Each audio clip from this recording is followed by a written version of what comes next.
Աշխատող մարդ է, եթե ինքը զուտ աշխատավարձացնում այդ եկամուտություն, դա միևնույն արդեն հակասահություն է, ամեն ինչը ներկայացնում է։ Իհարկե։ Այսինքն դրանից բացի երկրորդ անգամ նույն բանը ներկայացնում իմաստավորն է, դա առաջինն է, ձեր վարչապետի շտապողականությունը ինչի հետևանք է,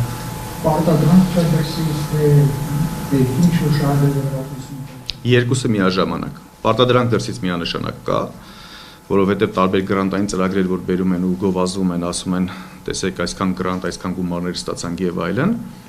այդ գրանտների հետևանքները լինում են այսպիսին։ Պարտադրանքը միանշանակ կա։ Երկրորդը, սա այն դեպքն է, որ մի գնդակով երկու նապաստակ են խփում, էլի, այսինքն մի կողմից արտաքին ուժերի պարտադրանքը ասում են, տեսեք, կատարված է, երկրորդ կողմից սա դառնում է իրենց համար այդպես մարդկանց վերահսկողության գործիք, տնտեսական ահաբեկման գործիք։ Եվ այդ թվում քաղաքական ահաբեկման գործիք, որովհետև հայտարարագրով փորձելու են բոլոր իշխանությունները, ոչ միայն սրանք, եթե համակարգը մնաց ուժի մեջ եւ համակարգի դեմ այսպիսի բոյկոտ եւ դիմադրություն չստեղծվեց, բոլոր իշխանությունները սա կիրառելու են յուրաքանչյուրին անհատական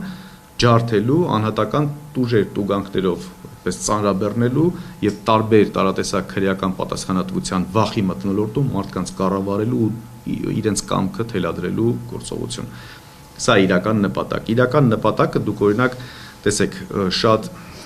հետաքրքիր հարց եք բարձրացնում, եթե ունեք ինչու եք պահանջում,